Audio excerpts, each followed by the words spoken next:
Good evening and welcome to this evening's Mansfield Public Talk. I'm hesitating there this evening if you're in this time zone, lunchtime if you're in my guest's time zone. My name's Helen Mountfield, I'm the principal at Mansfield College, and this evening I'm delighted to welcome as our speaker and guest one of our own, Ambassador George Krol. I describe him as one of our own because after a few years in a little university in the United States, in a place named after a small town in the English Fens, Ambassador Krol came to Mansfield College, where he studied PPE. And from here, he went on to join the US Foreign Service as a career diplomat. He learned Russian and Polish. He had assignments in Poland, India, the Soviet Union as was, the Russian Federation, and a number of the states around that. And he's been the US ambassador to Ukraine and Belarus, finishing his career as the ambassador to Kazakhstan. He really has had a ringside seat in the great events of the 20th and early 21st century. And as a young diplomat serving in Leningrad, as it was, St. Petersburg, as it then rebecame, between 1990 and 1992, Ambassador Krol reported from the Baltic republics and covered the collapse of the USSR there and in northwest Russia. So if anyone knows Russia and its satellite nations, the former members of the USSR and their neighbours, it is Ambassador Krol. Since his retirement, George has shared his knowledge and understanding of the region as an adjunct professor at the US Naval War College on Rhode Island, and he is also an associate fellow at the Davis Center for Russian and Eurasian Studies at Harvard. So we will be discussing, I will be asking some more prompts, but I hope George will be doing most of the talking. We will be discussing the question of should we fear Russia, and I know there are some very informed people on this call, but anyone should feel free to ask questions in the Q&A function whenever they come into your head, and I will field as many of them as I can fit into the conversation.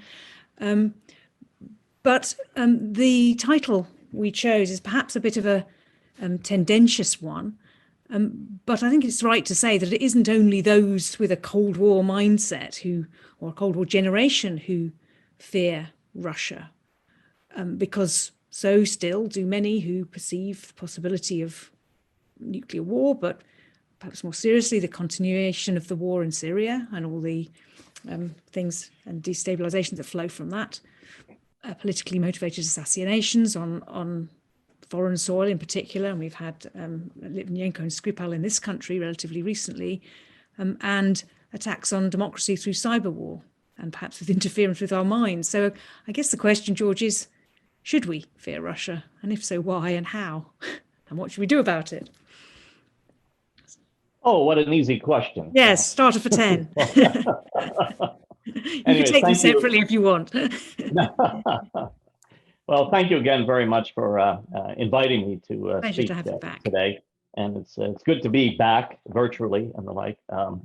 I remember fondly my time at Oxford so long ago, as maybe there are some people who were there with me back from 1978 to 1980 that are on this call. One thing I would just, as a matter of correction, that I was not ambassador to Ukraine. It was the other U country in the former Soviet Union, Uzbekistan. So I'm sorry. Belarus, yes. Uzbekistan, and Kazakhstan, and I misread my notes, which is why I didn't end up being an ambassador. But anyway. but I did serve in Ukraine at a very important time. In fact, I went from Leningrad/St. Petersburg to Ukraine when we opened our embassy, and just opened our embassy in 1992. So I was there from 1992 to 93 in that early phase. So I've been and I've covered Ukrainian affairs very much since then too. So, but the question of should we fear Russia? Again, maybe it's the Oxford training that we had, and maybe I should blame Dr. Michael Frieden for this, who was my tutor in politics. But if you take the sentence and parse it out, should we fear Russia?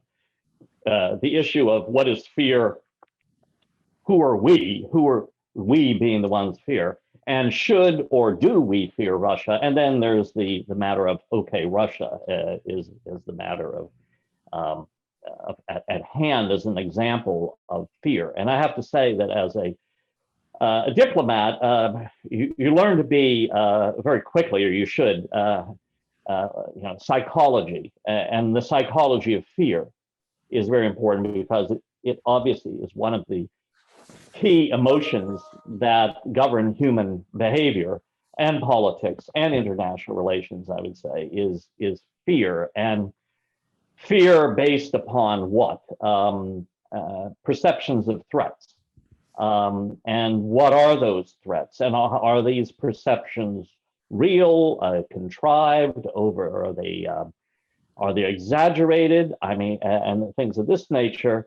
But also as from threats or the perception of threats, you get into the calculation of capabilities of a perceived opponent or or whoever is threatening you.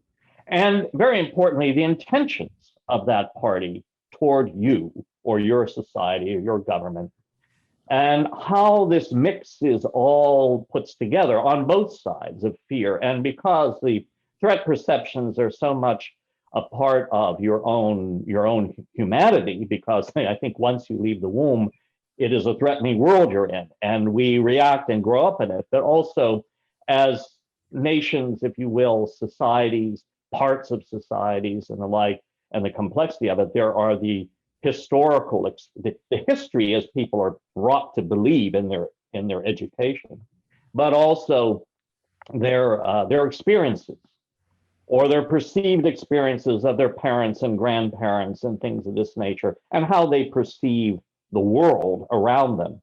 Is it threatening? Is it not threatening? And should we be fearful of this world around us? And so then you take the issue of Russia itself. Should we, and if we means, like myself, an American living in the United States, far away geographically from Russia, although Russia is almost across the border, if you count the Arctic and Alaska, where we actually neighbor Russia. But nevertheless, it's a very different perception of Russia and what it can do to the United States or Americans than people who, for instance, live right next door to Russia, as I did when I was in, the Baltics, in Belarus, in Ukraine, in Kazakhstan, and the things of that nature too, which then affect or if you're in Europe, or I served in Poland was my first assignment when it was part of the Warsaw Pact. And of course, Poles have a very, clear view of, or maybe not so clear view, but a view of Russia and what Russia means to them and the threat from Russia that is perhaps different from it is from other people, just as Ukrainians, and depending where you live in Ukraine and what it is to be a Ukrainian, as it is for Belarusians too as well. So, a complicated issue when we say, should we fear Russia? Now, I would say that you mentioned I teach a course at the Naval War College here at home in Newport, Rhode Island. And my students, I just finished, it was a 10-week course in which the subject was Understanding Russia and the Former Soviet World, which were all the states that came out of the Soviet Union, but also included the Eastern European countries and Yugoslavia and Mongolia that sort of fell within the sphere of the Soviet Union. And the students are predominantly military officers. 12 of them were American military officers, Navy, Army, Air Force, and there were also naval officers from Ukraine, Poland, and Egypt that attended. And we ended the class last week with our final session. We covered the whole gamut of those countries, and with a good focus, large focus on Russia and China even, and United States policies. And I decided to ask the students at the end, when we were discussing, knowing I was going to have this discussion today, should we fear Russia? And it was interesting that the American officers, to a person, said no. we should not fear Russia. Now, the Ukrainians, the Poles, and the Egyptians were somewhat different about that. But for the Americans, it was like to look at what is the threat from Russia, and they'd point out that militarily, yes, Russia has nuclear weapons that can destroy the United States and much of the rest of the world. It is a nuclear power. It has that capability. But do they really intend to use it, and how would they use it, knowing that they too could be utterly destroyed by American nuclear weaponry and that of the allies that the United States has? Would that really be a threat? Is that in the mind? I remember as growing up, we had air raid shelters, fallout shelters in our schools. We don't have them anymore.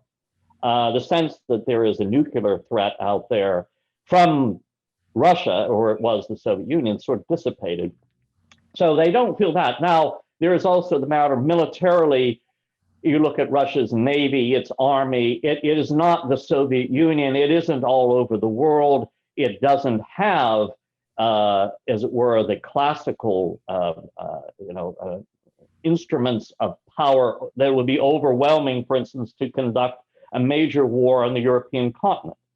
I mean, to get to Paris, or they just don't have, in the classical sense of a large army, a huge air force, a navy, things like that. Their naval capacities are relatively limited, but they are expanding.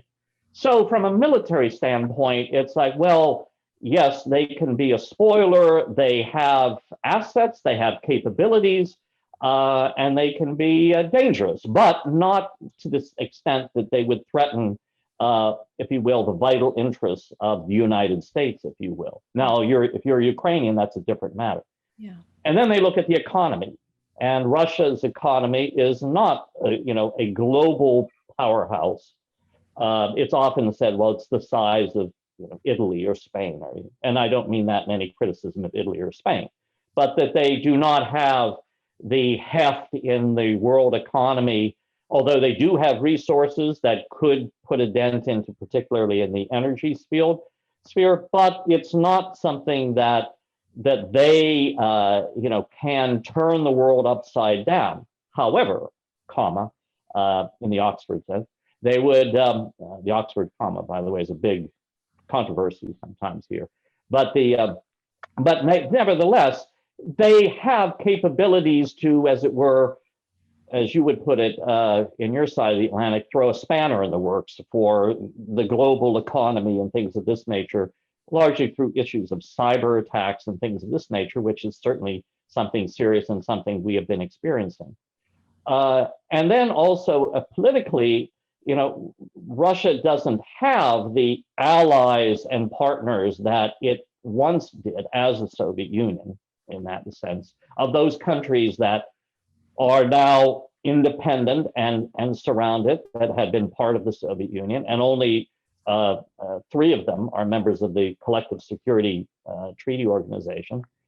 And then there's what was the Warsaw Pact, is now basically NATO. So having a political heft, a diplomatic left, with lots of friends, or the fact of having the socialist world at your side, and that is also something that makes Russia somewhat, would you say, it's less of a threat, and therefore something that should be less, not feared, but should be understood, and its capabilities understood clearly and dealt with. Not to say that they definitely should not be ignored, and their ability, as I said, to play the spoiler, to assert themselves in those areas where they see a vacuum.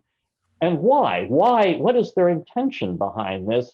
In many respects, it is defensive. And it may look aggressive, but it is defensive in trying to prevent, if you will, the United States as an adversary from dominating the world in all areas. And therefore, these are very deliberate efforts of where you can, we used to call the game whack-a-mole, where you could keep the United States occupied and show them that the United States, that is, and the allies, that Russia matters, and it has to be taken into account, because if it doesn't, it can make life and very difficult and create fears. There are also those I remember telling me that, well, the Russians are very adept at digging into people, the psychologies of others, to insert this fear, because by creating this fear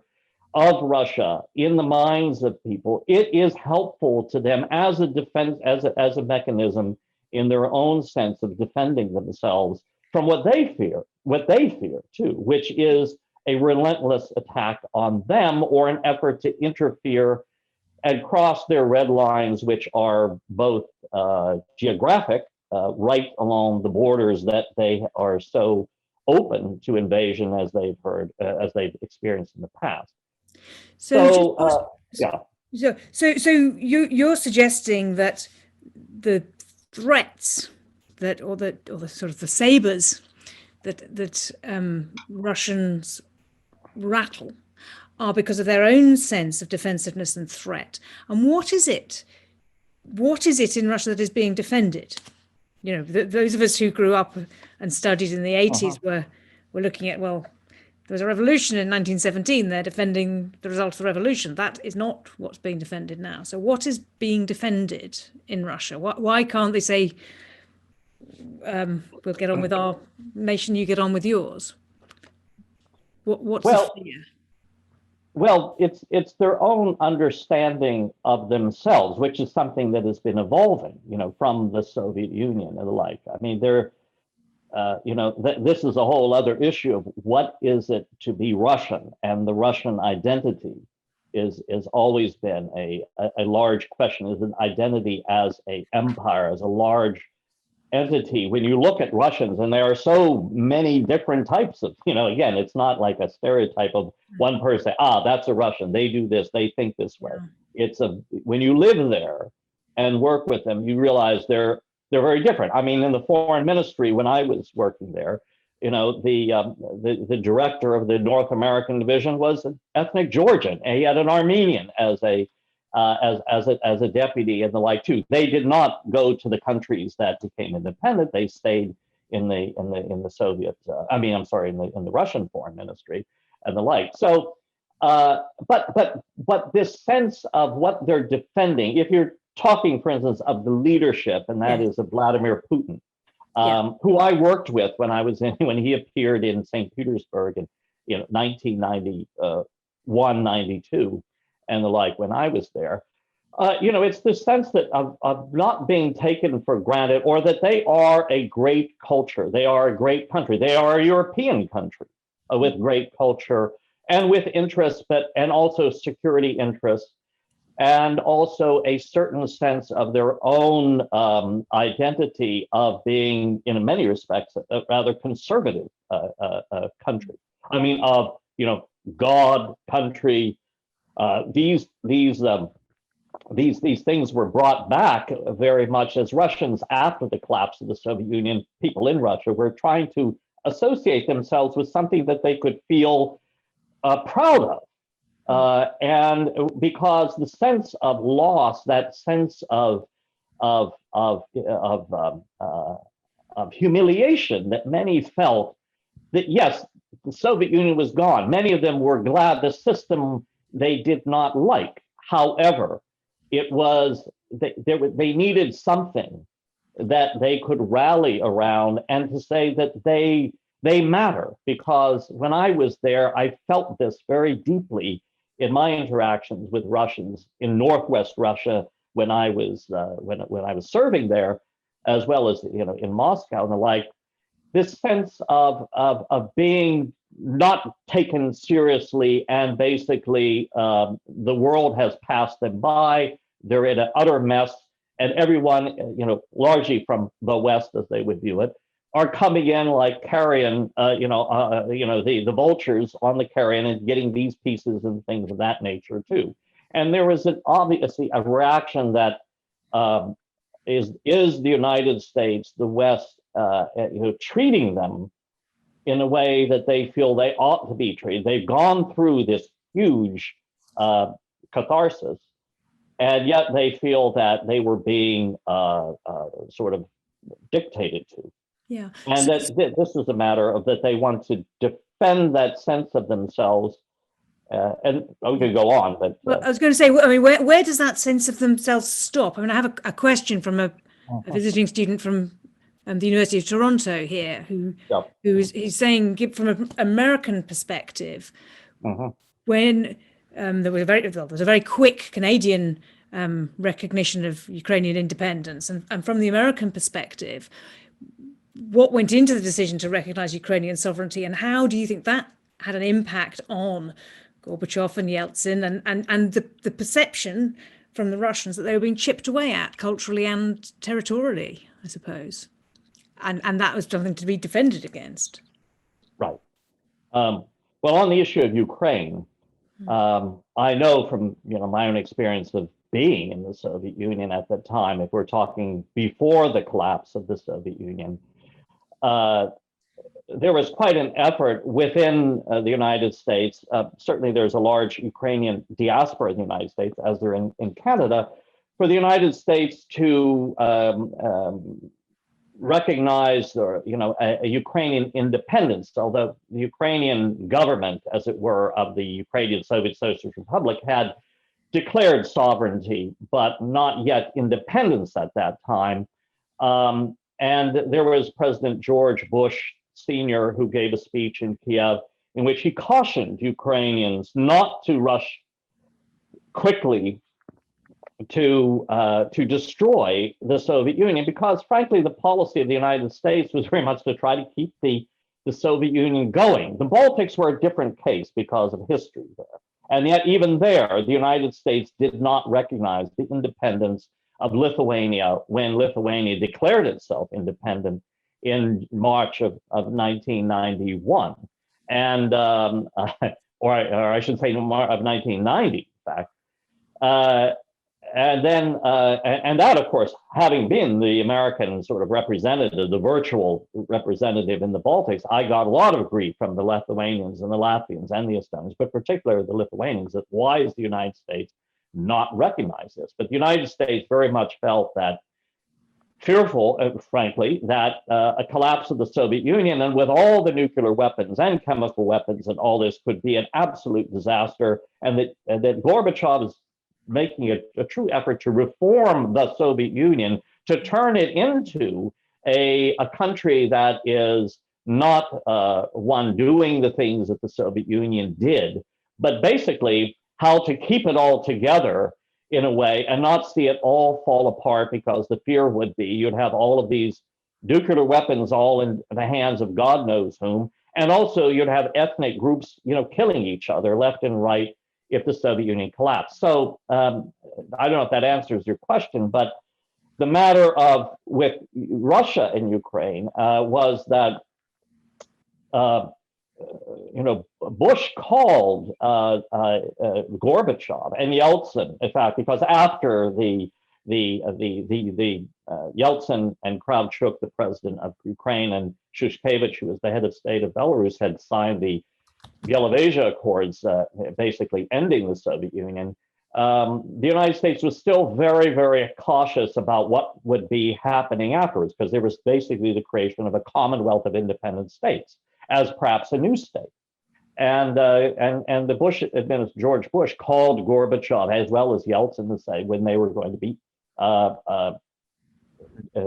accepting or recognizing the independence of Ukraine, because they were concerned that the Russians what would be their reaction to this. And the Russians were, they were in their own way, Boris Yeltsin working with Kravchuk of how this, this separation would take place, including discussions over things like Crimea and the like too. But it was not lost on the Bush administration the sensitivity of Ukraine and to Russia, but also to the whole Soviet world, if you will, of the Soviet Union, of it all falling into pieces that would be an international disaster.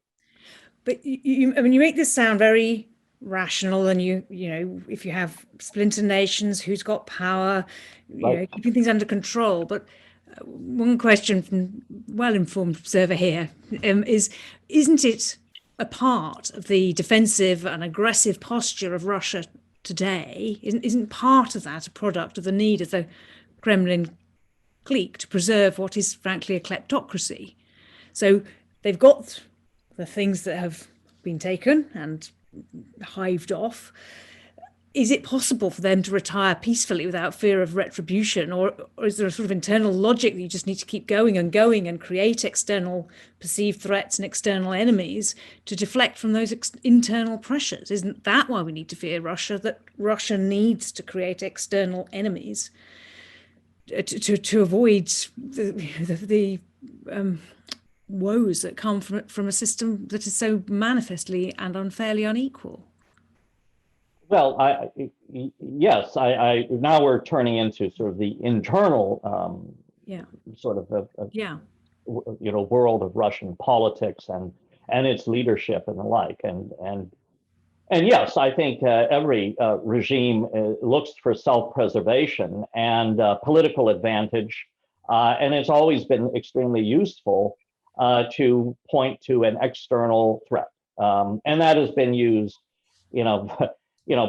by the Russians, when it was the Soviet Union, by other countries as well, to say that their problems and their threats come from abroad, and from an enemy that is seeking either their annihilation or their subjugation and things of this nature. And so, yes, if you watch the Russian television, to the extent that many Russians watch, throughout the country, it focuses a great deal on the external threats, and largely on the external threat from the United States, for clear political reason. I would say that. Yeah. Sorry. Please. No, I would say that I have also experienced on the American side, it is not unknown in our own history, in our own view of trying to look and see, these, that the great threat from abroad. And as somebody who grew up in the Cold War period, we were all taught to be, early on, to be extremely afraid of the communist menace, the Red Menace, the communists taking over, the domino theory of Vietnam, and Afghanistan and things of this nature.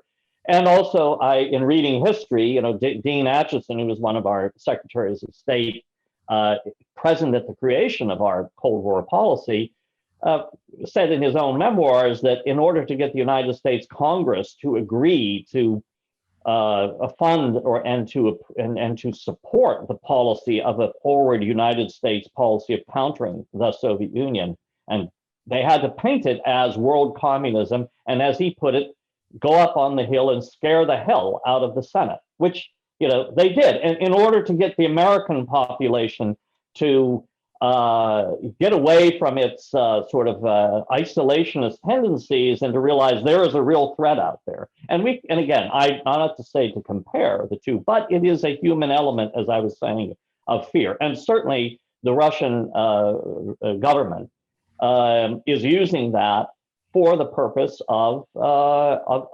consolidating support for itself by trying to focus people's attention less on their own internal problems. Although President Putin in his State of the Federation speech spent most of the time talking about all of the challenges Russia faces demographically, and educationally and health-wise and everything like that. But then in his foreign policy side, it was like, if we will maintain our strength and we'll, I don't know if he used it then, but later, kick the teeth in of anybody who tries to, to cross our red lines. And the things that they do, the cyber attacks and things of this in the nature too, are signals to show what they're capable of doing, and are maybe also for a way of showing a certain sense of pride that they're able to tweak the American, not only tweak but injure and show that they're capable of doing serious things in that way. But yes, I agree. There is a very important, there is a domestic element to this, to seek the enemy of the people is abroad and within the country. And this is why these Foreign Agent Act of laws stating that anyone receiving assistance from abroad or that could be declared a foreign agent, and then latest it's a terrorist organization like Navalny's anti-corruption. So you're talking about why the Russians would like to destabilize their enemies, I suppose, or their perceived threats to their way of life psychologically, but you're slightly suggesting the fear is the thing. But as plenty of questioners have asked, and as I certainly feel, having looked quite closely at interference with and undermining the Brexit referendum in this country, and certainly elections in other countries, probably the United States, isn't the real thing we should fear that the Russians do have the skills, cyber skills, to turn ourselves on ourselves and to use our sort of metastasize the internal debates and discussions that are intrinsic to a democracy and make them toxic by interfering with them and manipulating them? Isn't that the biggest danger? Yes, I would agree. And it's been for quite some time. And even before the emergence of Russia out of the Soviet Union, it was the Soviet methodology as well, which is to take advantage of vulnerability, find the vulnerabilities and take advantage of them.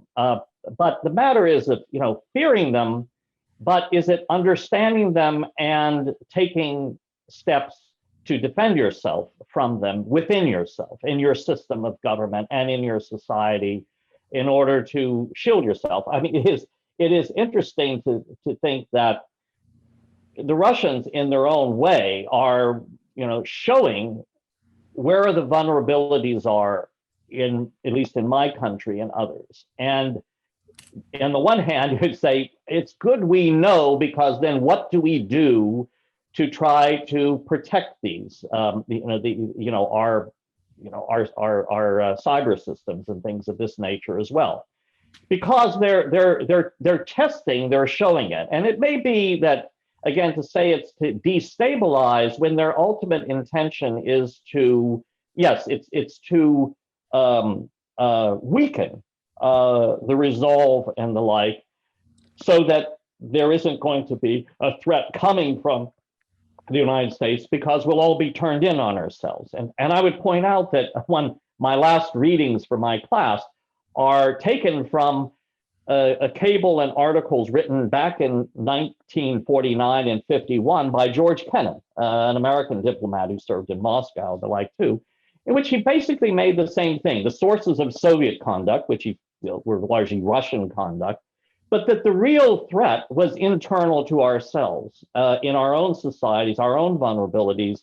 And while we can't change the Russians or the Soviets in the way they perceive the world or how they determine their own internal affairs, we can only view to defend ourselves and those that are our allied countries and societies by recognizing the danger and taking the steps to ensure we have strong democratic institutions, strong economies, that we deal with issues of inequality, of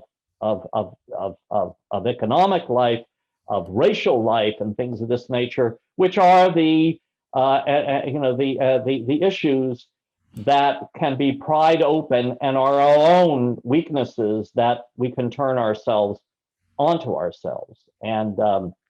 And this is, I think, something that he stated, back in those days, and he was not a great fan of NATO, by the way, at the time. He was quite concerned that was a militarization of this whole issue, when he really felt that it's really ourselves we have to be working on and recognizing and understanding Russia for what it is and how it views the world, which we can't really change. We can only deal with. Yeah. So someone has asked, how do we treat Russia and how do we avoid further destruction? So I suppose your answer is we concentrate on ourselves. You're Well, psychoanalyst. we You're in a are, psychoanalyst. Let's sort our own societies so that we need. well, But I have to say, being back in the United States, I mean, I'm kind of, my new country is my own country, which, I've been, and, even in small areas like Rhode Island, the smallest state of the Union where I live and the like, what I see happening in my own society and the like, and the fissures that are growing and the like, that yes, these things can and may be exacerbated and by outside powers, with the use of blogs, with the use of of the cyber technology of setting up fears and threats and out lies and the like, to basically divide people within my own country, politically, economically, and the like. But there's a certain grain of truth of the issues that the United States has to confront and deal with openly that many in my country either don't want to or afraid to do so because of the consequences of this.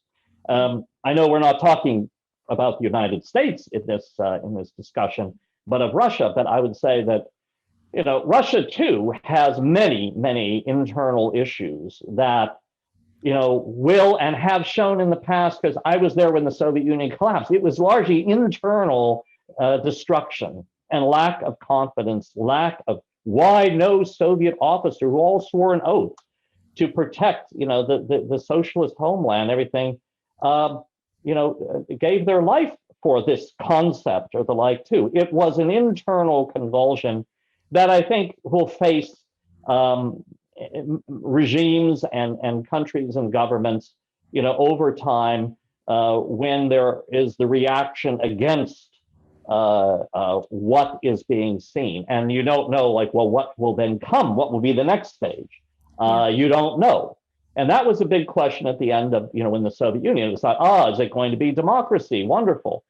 But you could also, at the same time, there were people saying it could turn in a very different direction. And this was also something that the first foreign minister of Russia, Andrei Kozyrev, made in an article he wrote in 1992 in the Foreign Affairs that I used for my class too, which kind of predicted all that has happened if Russia is not treated and as if it were a great power, and and not as a great power, but as a country that is on the verge that it could become different if people would accept that it is not simply a reconstitution of the Soviet Union. Yeah. Very prescient article, but unfortunately, unfortunately, it was very prescient. Yeah, but I mean, as you said, we have to pass our sentences, and we who are the participants in this seminar are a very international we. So I'm going to slightly shift to different parts of the world. And someone's you mentioned Russia's focus on external threats, and the external threat in particular from the USA. Now, I've been asked questions about lots of other bits of the world, but let's start with Europe, because in Ukraine, it was really the EU that seemed to be the threat to Russia, wasn't it? So isn't the EU, therefore, a key target for Russian disruption, because the success of the EU is a threat to the curtain countries, the neighbouring countries to Russia? Well, I think the success of the EU within the defined geography of what is the EU, was okay for Russia. I don't think I had any issues of the Baltic states becoming EU members, or Poland, Hungary, the rest of Eastern Europe. But when it comes to Ukraine and to Belarus, that is the heartland. That is a very special case of Russian security interests. And while they don't fear the EU, as it were, as either an economic or a political or a military force, which it isn't.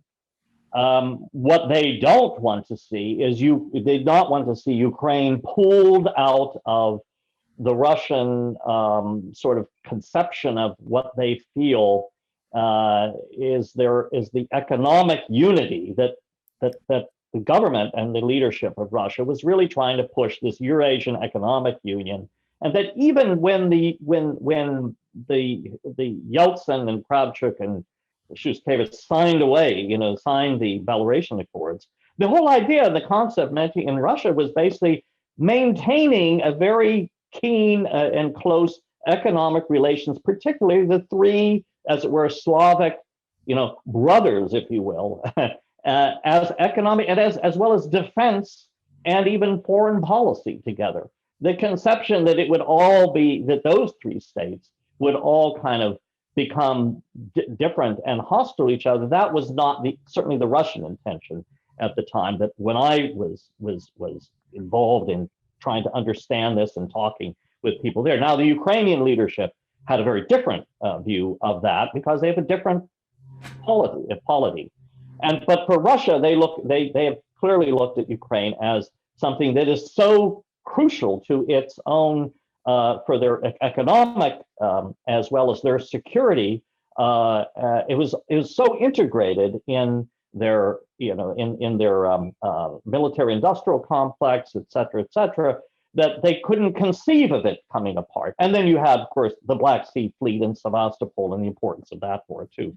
So I would say that it was largely the view of Ukraine from Russia, less so that it was the EU, but the fact that it seemed that this would be a step to pull it away and basically nullify the Russian effort at that time, which was to really create and solidify this Eurasian Economic Union. And I think Belarus falls into that category now because, in a way, they've lost Ukraine because of the reaction that they took to the So if you look at what it is, it wasn't so much economic from the EU, but it was the attraction, it was the pulling away. And given that the way that it seems the Russians have tried to weaken the threats to them is to undermine their own democracies and to reveal our own faults and vulnerabilities and fissures within our societies, I suppose. Isn't that what we should fear? That in an effort to shore up the Russian idea or the idea of Russia and its brothers, there is a real possibility that Russia will very seriously destabilize democracy in the EU, starting perhaps with Poland and Hungary, but spreading out, and weaken the bonds between the European countries and democracy in the United States. I mean, there are very many millions of people in the United States who believe, and as far as I can see, no evidence at all, that the last elections were not free and fair. So they're kind of winning a psychological war, aren't they, on democracies? Well, it's kind of, I would say it's kind of being handed to them. They're probably, saying, my goodness, what opportunities there are there, because a lot of this is homegrown. It's not, instigated initially by Russians. It is used and manipulated, and I think that's what the matter is not fear, but it's understanding and be wary of what they're capable of doing, and that they will do it. And there's not anything you could really do against it, except how do you deal with your own people who are believing, if you're talking about sort of the elections, it's not that the Russians alone are perpetrating this. It's Americans themselves, without much prodding. It is really an amazing and really quite saddening development to hear this and to witness it myself here. And yes, there are elements of Russian trolling and things of that nature to support this. But I think we kid ourselves if we feel that this all is to be laid at the door of the Kremlin and Moscow, and not ourselves in dealing with, severe polarization that we have the roots of that are here in our own country. And I think Hungary and Poland, too. These are elements in their own society, in their own feelings about opposing migrants. I mean, this is something happening in Russia itself, and even within their own, democracy or opposition movement, of this feeling, opposition to migrants, the others coming in. Again, what is the sense of who we are and what our society is, and things of this nature, are permeating many societies around the world, for what reasons? Many, I think, is a reaction to, if you will, globalization, reactions to the inequalities that many see, in this world. I mean, here I find in my own, the change in my own town here, a small town and the like, of people who cannot afford housing here because the market is such that very wealthy people from outside can pay enormous prices for land and property here that nobody who is working class or middle class can afford to live here anymore. And they're very upset by it because the market system, dictates the price. And so it's a matter of who do you blame for this upset that people have? We're a democracy here, and my town council is sort of torn over this. What can they do when the forces of a market economy mean you can't say you cannot buy this for $5 million when you have somebody who is on a pension income who has to pay an enormous tax for this? So again, these things are within our own societies, and they're within Russia too. I mean, when you go to the hinterlands there are serious problems there, which again, as I said, the government is aware of, and trying to deal with, of the denuding of the destruction of sort of the Russian countryside, as the demography is changing. They see this themselves, and they fear what the results of this may be within Russia itself. So a bigger question. Yeah. So do you think then? I mean, you've maybe Russian trolling and interference shows up things that are actually our problem. We definitely does. The response to the threats should be not to fear Russia, but to focus on ourselves. But is there any ability to engage in positive ways with Russia and to have a foreign policy of positive international engagement? Or is that just not something that the current Soviet leadership would be able to engage with or interested in engaging with? Well, there are the, if we were to determine what our interests are, the Russians like to say, and often I would find many quoting, I guess it was Palmerston, nations do not have friends, they have interests, or words to that effect, or that, Russia waits, it does not react, things of this nature too. It was after the Crimean War of the 1850s and the like too. That yes, I mean there are certain rules of the game, or red lines, I should say, that the Russians feel should be respected for them, and that would they then for us. And that is, one, thou shalt not interfere in the internal affairs of another country. Let us we will sort out our own issues. You may not like it. But it is Russia has to deal with Russia among Russians, however it ends up.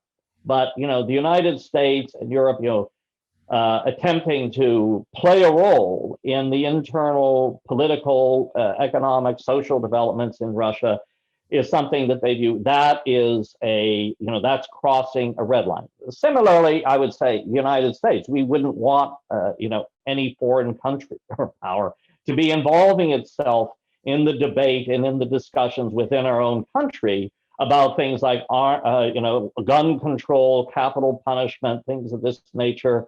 No diplomat of any European country would ever, ambassador, speak out loud and speak to American audiences about things like this, because of view, well, that's not our business. That's the Americans. Again, and okay, yes, the United States has a democratic system and can pass laws and things of this nature too. But there is that matter that it's enshrined in the Vienna Convention of diplomatic relations, that at least for missions or, diplomatic missions, thou shalt not interfere in the internal affairs of another country. But the other one that has been the most difficult with Russia has been the red line of thou shalt not impinge on the security penumbra of Russia, which is what they view the near abroad, those countries that through blood and diplomacy from the days of the Russian Empire through the Soviet Union, this cordon of countries that, because you look at the geography, you look at the map, where they all end, are all the geographic areas, with the exception of, Belarus and Ukraine, which has the plain going all the way into Europe, which was the main invasion route. But that this is from the very beginning, they felt that this is a sphere of influence, this is their immediate border area that they must ensure will be, they will be able to control. It will not be a threat to them. And initially it was like, if they're friendly with us, we'll be friendly with them. And you look at Kazakhstan, when I worked in Kazakhstan as ambassador, they said, look, we have a 7,000 kilometer border with a neighbor we have lived with and worked with. We cannot change our geography. We know we cannot cross certain red lines in the dealings with our neighbor there. And so we have to play a very, very delicate game, including the neighbor they have with China as well. So this is something that I think the Russians have from the very beginning, and the United States has always, rejected it, that Russia, you do not have a sphere of influence. These are independent, sovereign countries that are free to choose what their orientation will be. And if they want to join NATO, fine. If they don't, no, but whatever. And the Russians are, well, wait. These countries are our security corridor, and we will do anything, to ensure that, they do not threaten us. And now the Balts are not an issue to them, but they do put their troops up because they felt, well, why did you have to join NATO? We were not threatening you at the time. We were working out, deals and removing troops and everything.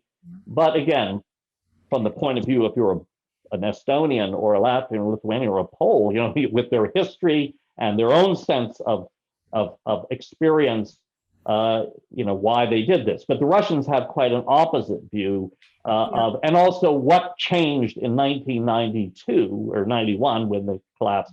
It wasn't really that they weren't treated as if that this was a chance to do something different, treat each other different.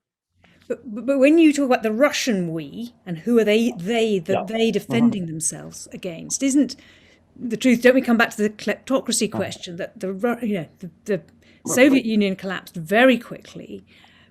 All sorts of state assets were transferred to people who then were enormously powerful, and wasn't perhaps the West, the US and the West mistake, that when those states were notionally becoming independent, they didn't adequately support the transition to democracy. They kind of assumed a market economy would somehow create a democracy and that would all be fine. And now we're stuck with what is not a democracy. It is an oligarchy, really a mafia type state. And how do you engage and deal with such a state?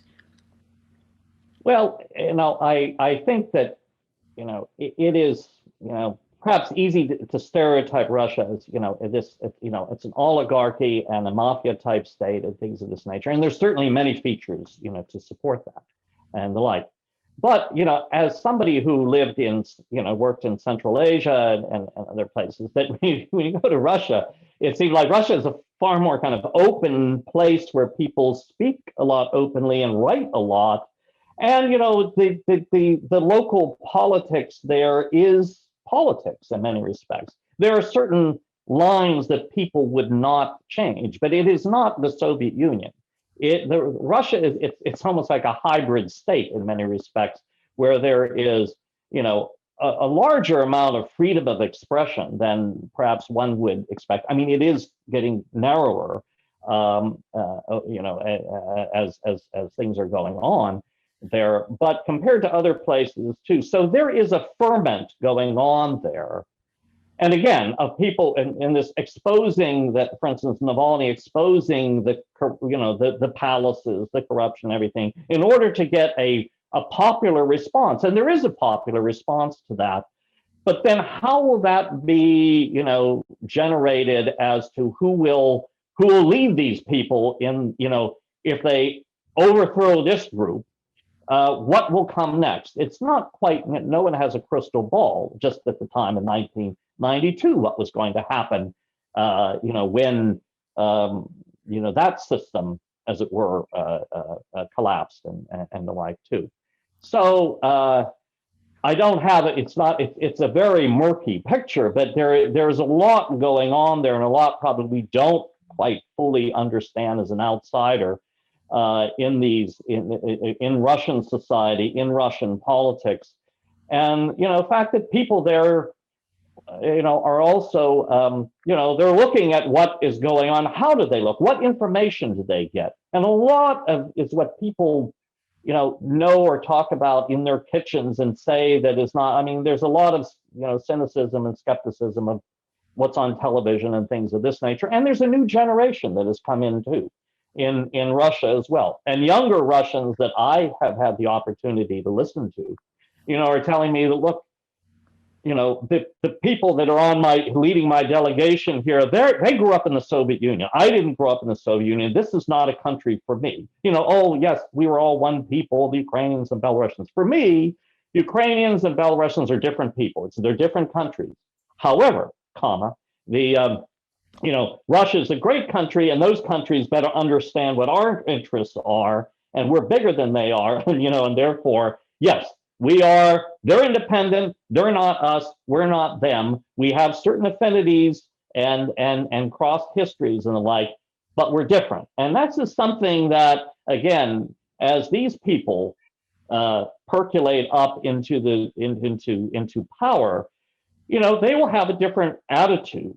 They've been also more open, to the outside world than the generation of even Vladimir Putin and those who grew up in the Soviet period as members of the closed society of the KGB and the like too, very much so. So you have a different Russian society emerging, for better or for worse, I would say, as it is throughout the former Soviet Union, in Belarus, in Ukraine, in Uzbekistan, in Kazakhstan, places that I've been.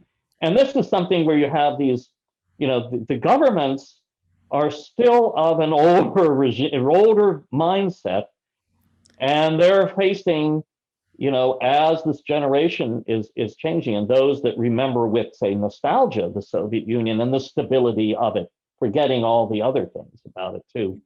The new generation has a different, and I'm not saying it would be better, more democratic or the like, but it is actually far more, if you will, nationalistic, which that nationalism, having seen it even in my own country, is something that has been very destructive and harmful to other nationalities in history. And so we shall see what happens. But again, there is a lot of ferment going on, and the group that is in charge now is not going to be there. The actuarial tables will show this after a while, but what will happen afterwards and how it will evolve is truly going to be certainly keeps my fascination as to what's going on there, but also not being so, how should I put it, complacent about my own country, where often we think, the United States, the great democracy, the superpower, we don't question ourselves and the like of what goes on in our own country, but we do, and we need to be aware of it, aware of the outside world, but aware of our inside world as well. So, George, I've got all sorts of fascinating questions about Russia's relationship with China, with Afghanistan, with all sorts of other places. We're kind of out of time. We're going to have another talk about that, because it'd be interesting to hear your take on it. But in terms of your crystal ball gazing and your recognition, but we have a sort of czar-like figure really in Putin. But he can't, as you say, even with all those cold baths, he's not going to last forever. And there've been all the Russian constitutional amendments last year. I mean, what do you think his strategy is for 2024 and beyond? And do you think when he goes, Russian attitudes are likely to change with a changed leadership? Well, the question is how, a personality who's been in power for so long can associate themselves outside that position that they're in. Now, I've seen this in Alexander Lukashenko. He's been there longer than Vladimir Putin. He is the state. He has it in his own mind. He said, this is about Lukashenko, that I wouldn't know what to do if I wasn't president of Belarus. I haven't done anything else, for the last 25 years. And I think that, it may be something that tugs, within Vladimir Putin, who when I first, worked with him in St. Petersburg, was learning things. I mean, and but he wasn't in charge, and then he went to the big, to Moscow, and kind of became, as an outsider coming into the Moscow politics, and kind of has then come to the top of the heap and the like as well. And the question is, how is it a matter where can you divorce yourself as a personality from what you think is the responsibility for this nation, and you trust anybody that can keep it together like you can? And it's, I think, a very difficult, I just think as a human being, how difficult it must be, to give up power. And I saw, I wasn't there when Nursultan Nazarbayev sort of elevated himself to become leader of the nation, but no longer the president. So he doesn't have to deal with the day-to-day, running of the country. But the big issues are still taken to him. And will, Vladimir Putin be in some kind of emeritus? I mean, he's still a young man and looks in good health and things of this nature too. That can he consider that Russia can afford not having him there, because he keeps this state together, and the fear that it will all fall apart because of all the interconnections that find their way in the relationship to him and to the government, the regime, all the people that are dependencies to this whole thing. And you see this in other societies that have this if you will, whether they were, absolute monarchs, the czars and things of this nature, who didn't really, control, but the whole thing kind of frittered away, and with once the, it was toppled in a way, or abdicated. And I think this is a big fear that he has, and maybe others have, of okay, what will happen, to Russia, and will it again become an open, a piece of carrion for vultures to come in and pick it apart. And so I think that it will be, this has always been a question, is he going, he can stay on for, forever if he wants. But will there be someone or something that he can trust, or others, or those around him can trust, that will keep Russia, as it were, safe and strong as they view themselves as safe and strong, or not? And I think this is one of the great questions they have to ask themselves. Or is it going to take on a life of its own, that they will find themselves unable to control the uncontrollable that comes from within, as happened, when the Soviet Union collapsed, or when the Tsardom collapsed, or other places. So yeah, that's about as much as I could venture to say. Well, then we could go on and on. There are some fantastic questions I'm afraid I haven't had time to get to, but thank you very much for that extraordinarily well-informed and interesting take on whether we should fear Russia, the threats, the psychological things we should take away about ourselves, and what we should do about that. And we hope that we'll see you back in Mansfield in real life before too long. So thank you very much. This talk, for those who know people who haven't been able to make it, will be up on YouTube from Monday. So do please check that out, along with the rest of this term's series. Next week is the last of this term's Mansfield Public Talks. It's our annual Milton lecture, and it will be a hybrid lecture, so we will be in the Houghton Auditorium with a very, very small audience. We hope we'll be back to a real life audience next academic year. But do please sign up on Eventbrite for our Milton lecturer, who this year is Dr. Tristram Hunt, the director of the Victoria and Albert Museum, who will be asking or discussing the question of museums as, quote, the teachers of a free people. There's a question mark at the end of that. So I look forward to that. Please spread the word about Mansfield Public Talks. They're a very important way for us to communicate with people inside the university and outside it. So thank you very, very much, George, for a fascinating talk. And thank you all for joining us. Good night. Thank you so much.